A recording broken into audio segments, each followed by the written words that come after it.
ఎన్టీఆర్ జిల్లా గొల్లపూడిలో తిరువూరు ఎమ్మెల్యే శ్రీనివాసరావుతో కలిసి BC study సర్కిల్ను ప్రారంభించారు మంత్రి సవిత. విద్యార్థులు తమ ప్రతిభను పెంపొందించుకోవాలనే ఉద్దేశంతో బీసీ స్టడీ సర్కిల్ను ప్రారంభించడం జరిగిందని మంత్రి తెలిపారు.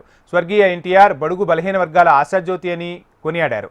బీసీలు మహిళలకు పెద్దపీట వేశారని తెలిపారు మంత్రి సవిత.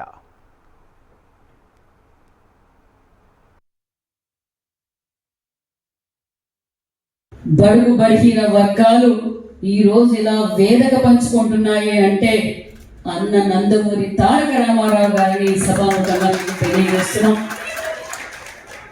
అన్న నందమూరి తారక రామారావు గారు పార్టీ పెట్టి బడుగు బలహీన వర్గాలు అన్ని రంగాల్లోనూ ఉండాలి, అందులో మహిళా పక్షపాతం కూడా చెప్పాలి.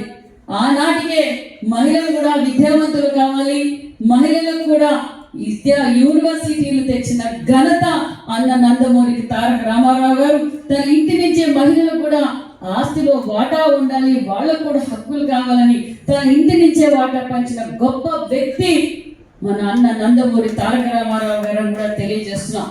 మన 82లో పార్టీ పెట్టక ముందు ఎంతమంది ఐఏఎస్లు ఉన్నారు, ఎంతమంది ఐపీఎస్లు ఉన్నారు, బడుగు బడిన వర్గాలు ఒక్కసారి ఆలోచించండి. విద్య అనే నాటి పలికి విద్య అనే విత్తనాన్ని పెట్టిన గొప్ప వ్యక్తి అన్న నందమూరి తారక